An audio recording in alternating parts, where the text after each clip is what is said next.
Hey, I'm back. I'm here. I'm present. It's been a little bit. I want to apologize. One, I was traveling, and two, I'm gonna be honest with you. I didn't know how to come on here and talk about Dwayne Haskins.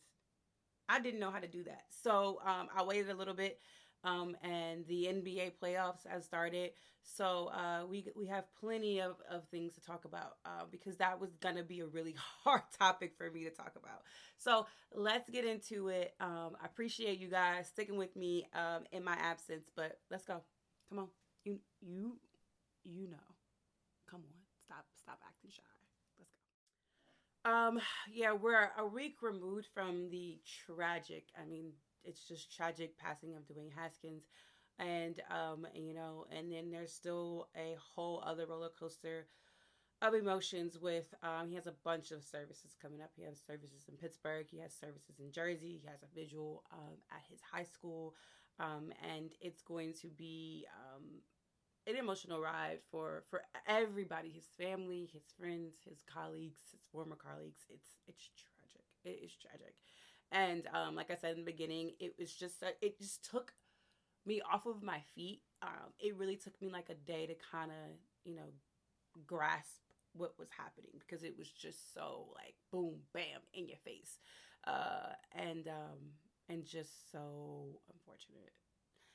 But I have plans to go to Pittsburgh, so we'll see how that all that works out. I don't know if I don't know what the situation is going to be like as far as services, but I will be in Pittsburgh for a couple of days. So there's that, and I just want to send love to the Haskins family and the Watkins Foundation and that family because he was a Watkins man, and that's like a brotherhood that a lot of people aren't aware of, and that's how I got to know the wonderful things about Dwayne Haskins was through the Watkins folks, and I just want to shout them out because I know that they're going through this as well. So I'm glad that the Haskins families has that group to support them, uplift them during this time. So shout out to the Watkins, um, the Alliance, and the Watkins Foundation. So now, we do have NBA playoffs happening, and it's been a whirlwind, y'all. It's been a whirlwind. It's been crazy from the playing games that happened on Friday. So playing games on Friday, Super Bowls. What? I just want football to come back so bad. Playing on Friday, first round on Saturday and Sunday, and the first round started. So let's just go back to the play in because the Hawks beat the Cavs to get in the playoffs, and they played yesterday, which was Sunday. They played Sunday, and the Pelicans beat the Clippers, and there was no PG. There was no Paul George. He had COVID in protocol, so on and so forth. So that sucked. That sucked so bad for them. And unfortunately, they did not make the playoffs. So on Saturday was the first round, and we knew Luka was not playing. So Luka and the Mavericks were facing the Jazz, Utah Jazz, right? So we knew Luka was not playing. We don't know what his timetable is to come back. They are anticipating him coming back after the first round, but I don't know if they're gonna make it out the first round. Well, they might make it out the first round because if you saw any of that game against the Utah Jazz, then you know the Mavericks have a shot of beating them without Luka, which shouldn't even be the case in playoff basketball. But hey, you never know. It's crazy out here. We've seen Stranger Things, right? Right? Yeah, we have. Okay. Anyway, Timberwolves. This right here. Timberwolves against the Memphis Grizzlies. Memphis Grizzlies are some people's favorites going into these playoffs. Like people think that it's going to come down to the Phoenix Suns and the Memphis Grizzlies.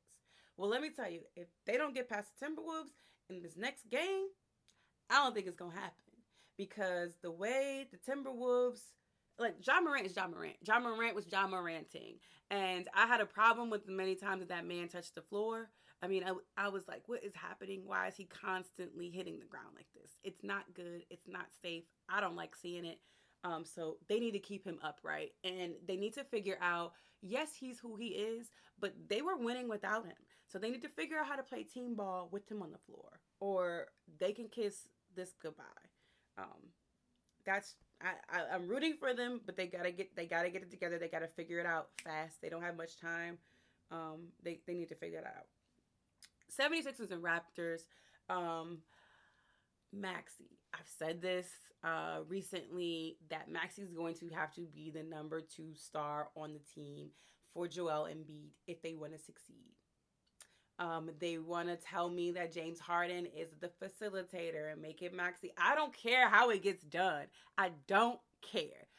Maxi needs to be the number two guy. They will succeed. If he's not, and there's no solid number two there, they won't succeed.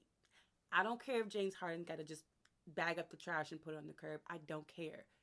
It needs to be done, and Maxi needs to be that guy. That's all you can tell me about that. Like, it ain't nothing else you can tell me. And then Warriors and Nuggets. I don't really think this is gonna be an interesting series. You can prove me wrong some way, somehow. I'll be ready. I'll be willing to listen to it. But Warriors, they're slowly getting back to who we knew they could be. Because I don't know how many games they've all played together. Clay, Draymond, and Curry. And then Curry's coming off an injury himself, so he's not even starting or playing the minutes like he would usually play. So it's going to be interesting to see them come together and be that dominant team that we know of them in the past. So we'll see that. On Sunday, there were some pretty interesting games because the Heat fans just knew that Trae Young was going to come in there and Trae Young and do what Trae Young does. Unfortunately, he was not able to against the Miami Heat. Yes, Capello is gone. He is not playing. Maybe that is part of the problem. But if you're not giving me double digits in points, yeah, it's gonna look like Heat and 4, and I don't want it to be Heat and 4. I really don't. Okay. Bucks and Bulls. So the Bucks came in and were so dominant, and they better be careful because those adjustments that were made in the second half by the Bulls are gonna be the way forward. So they're gonna have to make their own adjustments, but just be careful because that series might turn out to be better than what we're anticipating.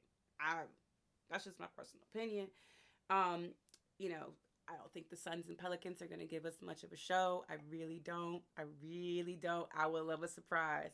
And last but not least is the Nets and Celtics because I think this has the potential to be the best series of the first round. I think everybody's anticipating it to be the best series.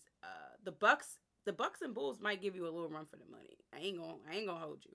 But the Celtics and the Nets, just the game, just seeing Kyrie having to interact with these fans in Boston and go off the way that he was going off. Not going off as in responding to them, but going off on the basketball court.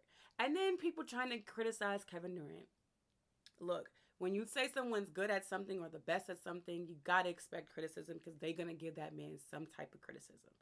It's just the way that it is. It's unfortunate, but it's just how it is. And Kevin Durant is still great even if Kyrie has a good night. Kevin Durant is still great if he only scores 21 points. Kevin Durant isn't great just because you think he's not great. Just like Trae Young. Like Trae Young had a bad night and he is a superstar, right? So, yes, he had a really bad night. That doesn't mean he's not the star on that team. He is a star on the team. He's the best player on the team. Do we think Kevin Durant is the best player on the Nets? Possibly. I bet you 75% of people will say that. If not more. Probably higher than 75%. Given a little, margin for error. But yeah, Kevin Durant he's a phenomenal player. They locked him down. They play good defense. Boston plays defense. Al Horford was playing defense. That's what you want your teams to do. And what are they going to do, y'all? Adjust. Everybody's going to have to make adjustments. You can't go in there playing the same game that you played last time. So we'll see if the Nets can adjust. It wasn't like they got...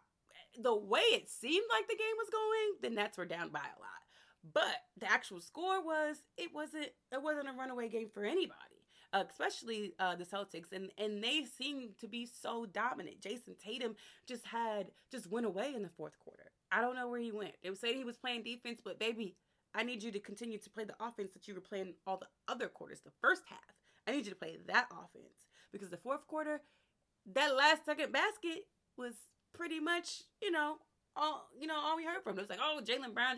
Like, look, everybody can't do it by themselves. And the fact that he wasn't offensively a threat meant that the Nets were coming back. And that's what happened.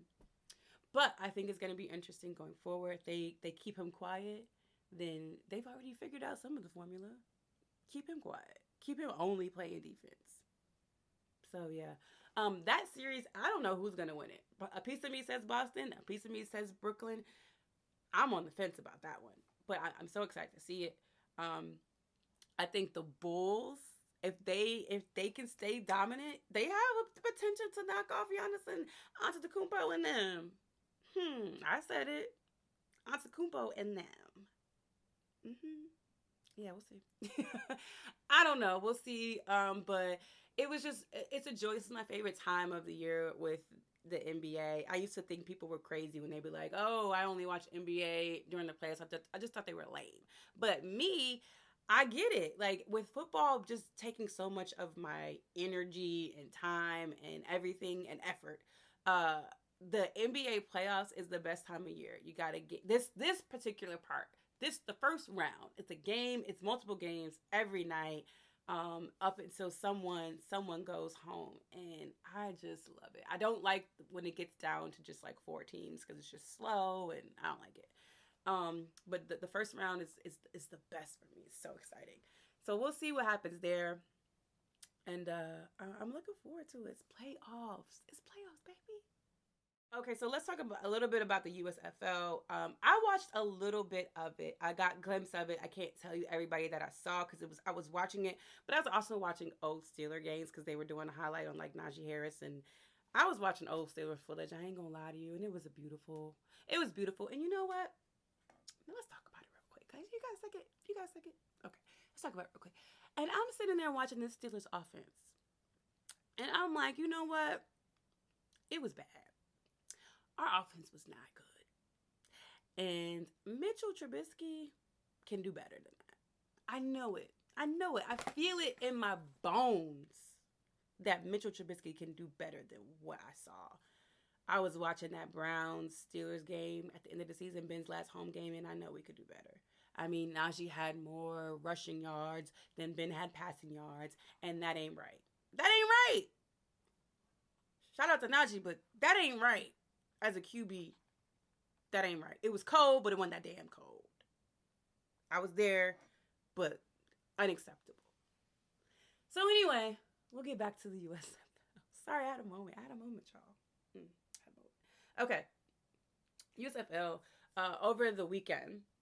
Saturday, the Birmingham Stallions beat the New Jersey Generals, 28-24. Houston Gamblers beat the Michigan Panthers, 17-12. The New Orleans Breakers beat the Philadelphia Stars 23-17. Today, the Tampa Bay Bandits and the Pittsburgh Maulers play today because their game got like some like weather cancellation, so it got pushed back to today. I'm actually going to be watching that game. The strange thing is they all play in Birmingham. It's probably cost effective because I don't know how much. It's probably not generating a whole lot of money right now. I'm not sure what these guys are getting paid, but I can't imagine that it's a ton. But anyway, I think it's important that we support them, especially if you need your football fix. This is a football fix. It's not NFL. It's not college. It is what it is. It is giving guys an opportunity to play the game that they love for whatever reason. You know, they want to play, they playing.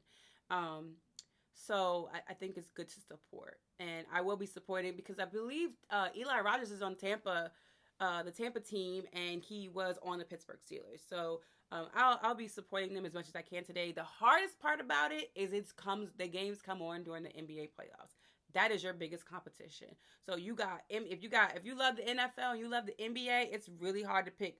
I watched one game during a blowout. Like if there's a blowout or something's going left or there's halftime, or I'll go back and forth. But it's really hard to pay attention to both. But you can figure it out. But shout out to USFL and tell ESPN they need to put the USFL scores on their app because they're not on there. So they need to fix that. Yeah. But I won't bore you guys. I won't hold up any more of your time. It is 10 days from the NFL draft. If you're going to be in Las Vegas, hit me up because I would love to chat with you. But yeah, the draft's coming up. There's a lot of people that could be moved on draft day. And there's a lot of people that haven't been picked up. You know, Jarvis Landry still ain't signed with a team yet, right? That's suspicious. That's suspicious. Anyway, I ain't gonna hold y'all. I'll be back very soon with more NBA playoffs and just some updates on some things because every day it's a new story, a new scenario, and we gotta talk about it. So I'll talk to you guys later. Bye.